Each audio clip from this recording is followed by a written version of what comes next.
Hello and welcome to Talk a Good Game, and it's a match preview between Bournemouth and West Ham United on Boxing Day. Gonzo, let's start as always. What's your thoughts on our opposition on Boxing Day? I think a lot of the aura surrounding Eddie Howe has started to wear off. He was just sort of next big thing, wasn't he? I think he's done well to keep him in the position that he has, which is in the Premier League. They're in a bit of a bad run of form, I think. They've got some decent players, though. They should have goals in the team because they got King, who was scoring well last season. They got Defoe and, of course, Wilson, who's come back from a long-term injury. And I think he's even scored a hat-trick a few weeks ago, actually, as well. So they're not a bad team, but I think, like us, maybe they're struggling for a little bit of consistent form. Are you surprised that they're struggling, though? I mean, at the start of the season, would you have ever predicted them to be down in the relegation battle? I'm not surprised at all.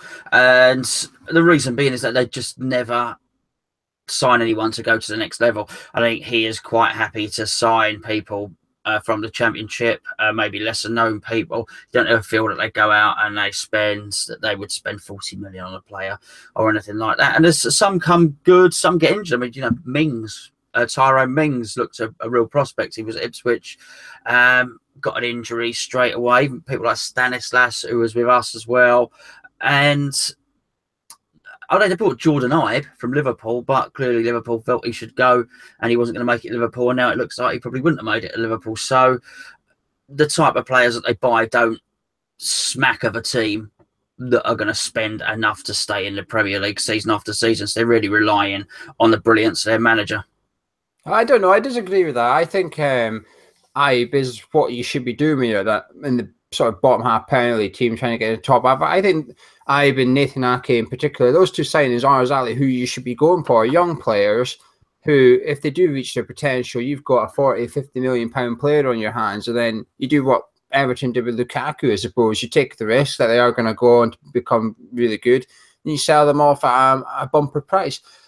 They've got, like you said, they've got the 3 goal scorers. They've also got a full base, so they've got 4 strikers who can score in the Premier League. They've just been unlucky this year with injuries. Their injuries are horrendous for some reason. They're worse than us. They've got about 11 players or something struggling for our fixture. It's the big players as well, Defoe, Daniels. I feel sorry for them. I really hope they stay up. I'll always hope someone that plays football like Bournemouth survive. I do not want to see teams like this get relegated because it'll just sort of, the teams that do come up will sort of persuade them that you cannot play proper football because look what happened to Bournemouth. That will be the thing that gets said. That will be the next reason for playing long ball football. So I want them to survive, and I want a long ball team to get relegated. So teams that come up go, well, actually, Bournemouth played decent football and they've stayed up, but the long ball team actually got relegated. But you name 1 or 2 of the players. Is there anyone you would take at West Ham? I know you don't want Harry Arter, but is there anyone you would take there? Is there anyone that you think is maybe a threat for us on Tuesday?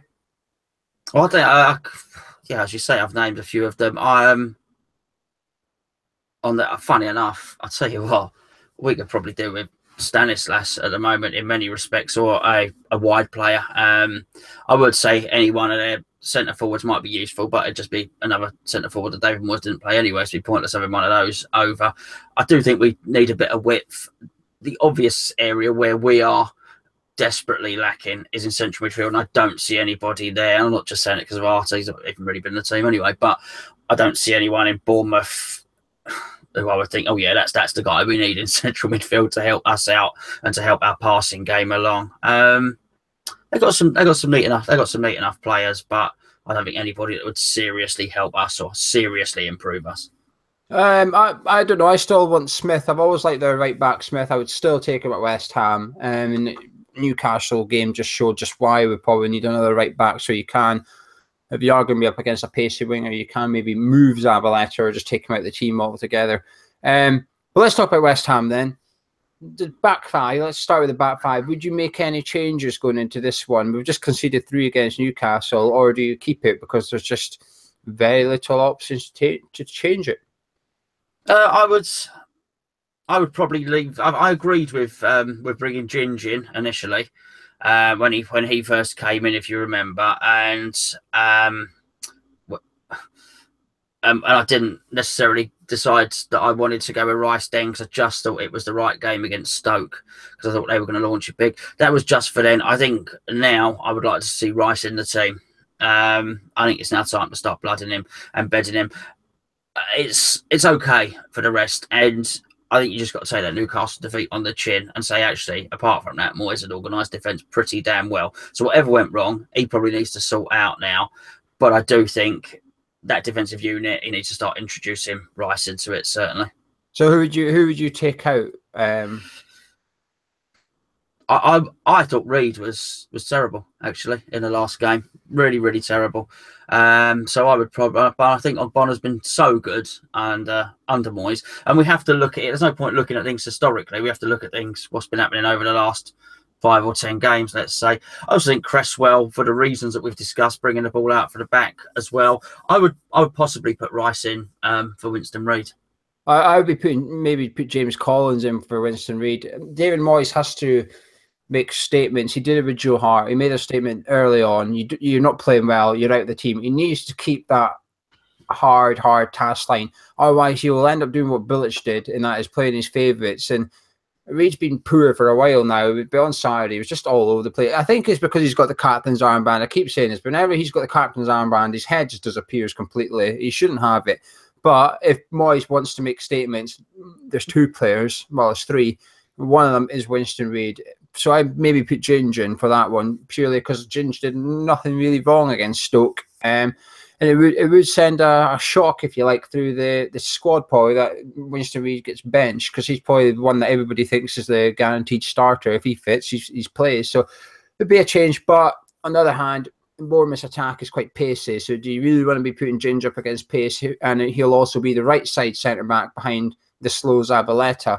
That's the only risk. But in the middle of the park, this is where it all went wrong against Newcastle. Granted, we have Lanzini back, but if Noble does make it, who do you play alongside him? And if Noble doesn't make it, what would you be doing in the middle of the pitch?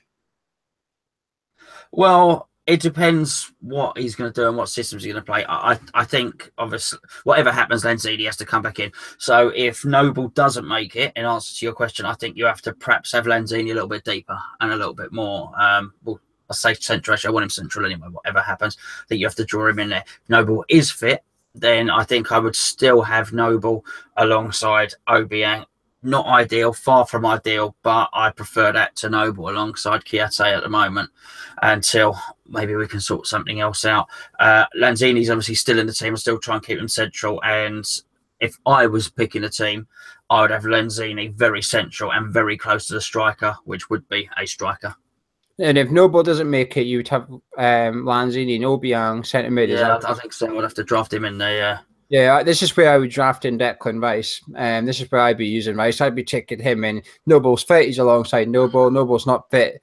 It's probably Obiang, but purely because of default. Just because there's no one else. Kiate, no thank you. I do not want to see him in that set. Do you know something? I would maybe put Kiate at the back alongside Albon and Creswell and just say to him, this is your position from now on. This is where you're actually decent and you can contribute to the team. Stay there. But I've got a feeling you'll just go with the Obiang and Kiate thing and Noble doesn't make it. But I would also have Lanzini in ahead of the centre midfielders. But that gives me 2 players. You've now got 3 players if you're playing Lanzini inside Obiang. So how would you set the front 3 up? Because I assume we're both going to leave out one player in particular. What, Antonio? Yeah. I'd actually... Okay, so if Lanzini's not just behind that striker, then I want to see 2 strikers. And I want to get service into him. And if so, I'd want an Arnautovic as close as possible to them. I bear in mind you're playing with 3 centre-backs, as it were. Mike Cresswell may or may not be, whatever. I want the width to come from Masuaku and Zabaleta in that sense. I would want to pack the centre of the park, and I would have no problems having 2 strikers up there and then an Arnautovic just behind. I have no problem doing that at all. We've got a lopsided squad, which wasn't initially lopsided because of the way Moyes is deploying his team, because he's not using a striker. We've got this ridiculous situation. We've got loads and loads of strikers on the bench. We're in a fixture congestion. You've got to rotate the players. Now, rotating the players is actually going to force a change of system. You can still keep your 5 at the back, but just play 2 strikers if that's what you've got to do. What 2? Is it Hernandez and Sacco? Is that who No, I would go with that. Yeah. Yeah, I would just because I've still got 2. I'd have Arnautovic just as a striker, sort of drifting to the right purely because I don't want to see Zabaleta across the halfway line. In all honesty, I don't want him to do it because as soon as he does it, he just completely exposes himself. Really, Masuaku's brilliant at getting forward, and when you were talking about lopside, I thought this is what you were ready to say about how we can go down the left, but we can't get down the right. But Arnautovic has to sort of drift out to the right and make that space, and he's got to decide between Hernandez and Sacco and play one of them up front for me. One of them has to start. Hernandez is an obvious choice, but Sacco probably fits the system a little bit better. So it's up to him. I feel a bit bad for IU, but I don't think this is the game you play him in because Bournemouth will happily keep the possession. And this game probably suits Moyes more than the Newcastle one did in terms of possession, how we can set up. But is this now a massive must-win game after getting beat by Newcastle? I mean, they're just below us. So if we lose, we're in the bottom 3 on Boxing Day evening. It's a huge game. It's an absolutely huge game, and his comments worried me, I've got to say, after the game, where he said we defended abysmally. Of course we did. They had to woodwork twice as well. It could have been worse. But every time he says that, I think, hold on, you ain't seeing what I'm seeing, mate, which is a real lack of control in that midfield area, and not just through. And it just worries me. I was looking for another tackler in the middle of the park, and now he thinks he just wants to concentrate on our defending. Like, actually, your transition up the pitch has got to be better, and particularly if you want to, I don't mind playing a counter-attacking game. I don't even mind soaking up the pressure. I totally get what he's going to do. But if you're going to play that game, in my mind at least, you need 2 things. You need a really sharp playmaker, a long passer of the ball, a Glenn Hoddle type. I've seen old examples here, but somebody who can play a 30, 25, 30-yard ball and play it quick with his head up, who's not got his head down looking, and you need pace for him to play the ball into. And until we address that central midfield area, I think we're gonna have real problems with it. But I totally accept what you're saying. I think this will suit his tactics a little bit better because they will hold a little bit of possession and give us something to counter. But with that in mind, he better get the personnel right so we can counter him. Yeah, I have to agree. I mean, he's got 3. I think Reid will start. I think he'll keep his back 5 the same. He's got 2 big calls. One is Chiati, who's just he offers nothing. I know I've been banging drum, but I've noticed the fan base are now turning on Chiati. It's not just I don't feel like a lone voice anymore. I feel like the majority of people are saying the same about Chiati. But they're also saying the same about Antonio now as well. So Moyes singled Antonio out in his thing. He said that he spoke to Antonio at halftime, said, I need more from you or we're going to have to change something. And he changed it. So obviously he wasn't happy with what he saw, understandably. He's got to make big calls now. He can't keep putting these underperformers in the 11 hoping they're suddenly going to start performing a little bit. But he's just got a lack of options, though. You know, if you take that Saturday team, you take Chiati out, you can put Rice in, but apart from that, that's all there is. You know, Obiang, we're only naming Obiang because there's literally no one else to put in there. He's only playing because there's nobody else. It's our default. But we have to be wary about Bournemouth. Their home record from the start of last season against teams in the bottom half of the table is good. They've only lost twice in 13 games. They've played 13 teams in the bottom half in the last season and a half at home. They've only lost 2 of them. They tend to take advantage of these types of games, and this is why they survive. This is why they stay up a bit. Are you confident for this one? No, I'm not confident at all. So how can you be? How can you possibly be confident? But we went into the Newcastle game reasonably confident. So how can our confidence disappear, go from here to here with the space of 90 minutes? Because we're football fans and we sat there and we watched it. Or as you did, stood there and you watched it. You know, it was terrible. It was terrible. I mean, I felt like I'd been in a TARDIS and gone back 3 months. Do you know what I mean? It felt the same as before. So am I looking at it, or are we looking at it as not just 90 minutes of football and, oh, hold on, this is shifted from the Stoke game or whatever? Well, actually, a little bit deeper, actually, it wasn't, because we played Arsenal as well. And if I'm feeling this way, others will be feeling this way as well. And it wasn't about 90 minutes. It was, hold on a second. I wonder, and Tone was saying it, who was next to me, and he was saying, I just wonder if there was so much emphasis put on the fact that we had Chelsea and Man City and Arsenal coming up, that the players were all really motivated for it, and they almost bought into that, which was, if we can just get through this last run of games, then we're into an easier period of fixtures. And I just wonder if, in some way, the players got through all that, and they worked so hard, and we've seen the stats, they ran their socks off, and it was, oh, okay, well, now it's Newcastle coming down. You know, they've been struggling a little bit. They've got a big trip down from the northeast, and I just wonder if there was something in that. I don't know. Maybe we're clutching at straws a little bit, but I am not confident, and my confidence has dipped because it's reminding me of previous games, you know, before that run. Yeah, it was a bit like a Bilic team we were watching. The tactics were very Bilic-esque. The setup was what Bilic used to do as well. He's almost took Bilic's blueprint and went, oh, I'll give this a bash actually and see if this works a little bit.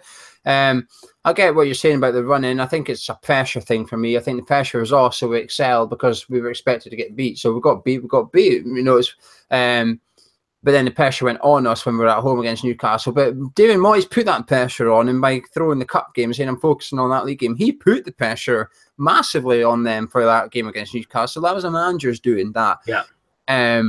It's a little bit off us today. We're going to a team, Bournemouth are more under pressure than we are, given where they are in the league, they're at home, etc. But I don't know. I'm optimistic again. I struggle to see us getting beat because while we conceded 3 against Newcastle, I do hope it was a one-off type. And we still scored 2 without Lanzini in the team. So I do think if we had Lanzini, how many could we have scored? We could maybe have scored 4 then, maybe. Well, wait, I'm not confident either, though. I'm optimistic, but I'm not confident. But come on then, what's your score prediction? Are you going to go for a late Christmas present for West Ham fans, or one for Bournemouth fans, or we're both sharing the same parcel? Quality. Yeah, no, any Christmas present I have to buy myself, I think. So I think it might be a 1-1 draw. I think we're going to scrape it 2-1. I just think, but it hinges on his team selection, and the main one is getting Antonio out of there and getting a proper striker in. It massively comes on that. Now, we don't have a charity bet. We haven't done a charity bet for this one. But my bet is Lewis Cook for Bournemouth to get booked.